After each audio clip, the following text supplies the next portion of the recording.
Halo, selamat pagi adik-adik. Apa kabar? Mudah-mudahan dalam keadaan yang sehat ya. Berjumpa lagi bersama dengan saya, Vincentius Sylvester Bana, SAG Sarjana Agama. Dan pada hari ini kita akan membicarakan atau membahas materi tentang kemampuanku terbatas. Ini pada materi kelas 7 semester 1. Apa benar Anda memiliki kemampuan terbatas?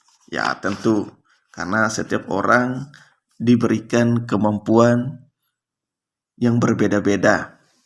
Jadi kalau memiliki kemampuan yang berbeda-beda, kemampuanmu yang terbatas harus belajar dari orang lain yang berpengalaman. Supaya yang kemampuan terbatas itu yang tidak tahu menjadi tahu.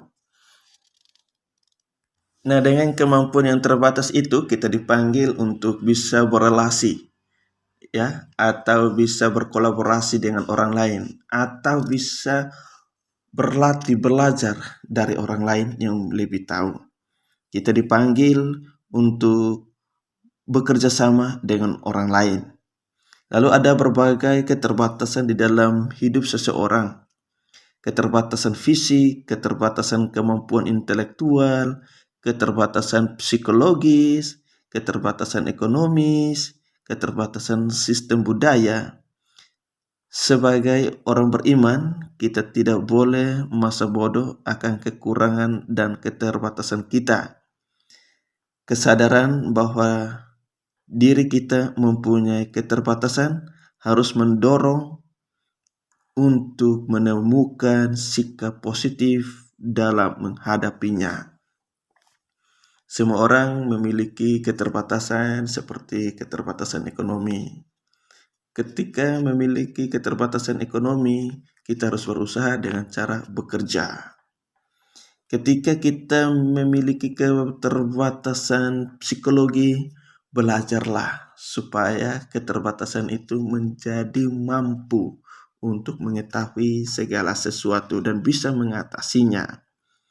Ketika kita memiliki keterbatasan secara fisik seperti kaki sebelah saya tidak ada karena waktu lahir ada musibah sehingga kaki saya diamputasi dan kaki saya sebelah tidak ada. Ketika kaki saya tidak ada, harus pede atau bahasa keren, percaya diri dan jangan gengsi dengan orang lain. Lalu kita harus berusaha untuk bisa lebih seperti yang orang lain. Walaupun banyak orang memiliki keterbatasan. Ada yang tidak punya kaki, ada yang matanya buta, ada yang tangan sebelahnya tidak ada, bahkan ada dua kakinya tidak ada yang kedua tangannya tidak ada, tetapi mereka masih bangga dengan kekurangan tersebut. Dan mereka tidak putus asa, justru mereka berusaha supaya mereka bisa. Ada yang tidak punya kaki tapi bisa mengendarai kendaraan mobil, ya. Ada yang tidak punya tangan, tetapi dia di dalam lomba berenang, dia mendapat juara 1. Nah, itulah keterbatasan-keterbatasan yang kita miliki, namun kita tidak pernah bersungut kepada Tuhan. Karena setiap orang sudah diberikan porsi atas kemampuannya, atas dirinya, sehingga dia tidak pernah putus asa atas apa yang ia miliki. Harus bersyukur tentang apa yang kita miliki. Meskipun kaki sebelah saya tidak ada atau kedua kaki saya tidak ada, harus bersyukur. Atau kedua tangan tidak ada, harus bersyukur.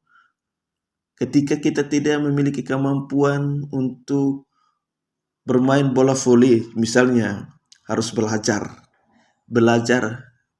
dan terus belajar akan lebih tahu. Dan itu akan mampu untuk mengatasi kekurangan itu. Nah, kunci untuk mengatasi kekurangan harus bertanya, belajar, berlatih, dan bersyukur. Jangan karena memiliki kekurangan, saya bersyukur saja dan saya tidak mau berlatih atau tidak mau bertanya atau tidak mau belajar. Itu salah. Justru tidak memiliki kemampuan, harus bertanya, berlatih, supaya bisa mengatasi kemampuan tersebut. Karena kita orang beriman tidak bisa tinggal diam dengan keadaan seperti itu. Orang beriman harus berusaha bangkit dari kekurangan itu. Orang beriman harus berani belajar, berlatih, supaya mengatasi keterbatasan yang dimiliki. Laki-laki dan perempuan tentu ada perbedaan, namun perbedaan-perbedaan itulah saling melengkapi. Itulah sebabnya kalau kita memiliki keterbatasan harus meminta bantuan dari teman atau orang lain untuk bisa mengatasi bersama-sama mengatasi kekurangan tersebut. Seperti dalam Injil Markus bab 4 ayat 35 sampai 41. Pada hari itu waktu hari sudah petang, Yesus berkata kepada mereka, "Marilah kita bertolak ke seberang." Mereka meninggalkan orang banyak itu, lalu bertolak membawa Yesus beserta dengan mereka dalam perahu di mana Yesus telah duduk dalam perahu-perahu itu. Dan ia menyertai mereka. Lalu mengamuklah taufan yang sangat dahsyat, dan ombak menyebur masuk ke dalam perahu, sehingga perahu itu mulai penuh dengan air. Pada waktu itu, Yesus sedang tidur di buritan di sebuah tilam. Maka murid-muridnya membangunkan dia dan berkata kepadanya, "Guru, engkau tidak peduli kalau kita binasa?" Ia pun bangun, menghardik angin itu dan berkata kepada danau itu, "Diam, tenanglah." Lalu angin itu reda dan danau itu menjadi teduh sekali. Lalu ia berkata kepada mereka, "Mengapa kamu begitu takut? Mengapa kamu tidak percaya?" Mengapa mereka menjadi sangat takut dan berkata seorang kepada yang lain, "Siapa gerangan orang ini sehingga angin dan danau pun taat kepadanya?" Nah, ini adik-adik, di sini kita mendengar bahwa murid-murid Yesus memiliki kekurangan iman sehingga mereka takut atas musibah yang mereka hadapi. Karena mereka tidak percaya kepada Tuhan itu sendiri. Sehingga ketika mereka mengalami musibah seperti itu, mereka takut. Nah, kekurangan mereka adalah tidak percaya kepada Tuhan, tidak beriman. Sehingga Yesus pun menyuruh atau mengherdik angin itu dan berkata, "Diam dan tenang." Sehingga angin taufan itu pun langsung reda, ombak-ombak itu pun langsung reda. Sehingga tidak ada lagi musibah yang mereka hadapi. Nah, itulah kelebihan dari Tuhan dan keterbatasan daripada murid-muridnya. Karena mereka tidak memiliki iman yang sebesar biji sesawi. Sehingga mereka takut dengan angin taufan dan ombak yang sangat besar itu. Oleh karena itu, kita diajak untuk percaya.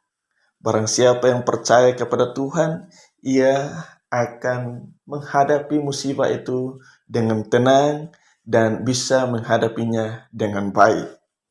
Adik-adik, mudah-mudahan penjelasan yang saya jelaskan dari tadi ini bisa pahami dan bisa mengerti untuk bisa dikembangkan di dalam kehidupan setiap hari. Ketika adik-adik di sekolah tidak paham tentang materi apa saja, bisa bertanya untuk tahu. Karena adik-adik belum tahu, maka adik-adik sekolah untuk mencari tahu. Mudah-mudahan materi sampai di sini adik-adik bisa paham dan bisa mengerti apa yang saya sampaikan. Demikian dari saya ucapkan terima kasih, selamat siang.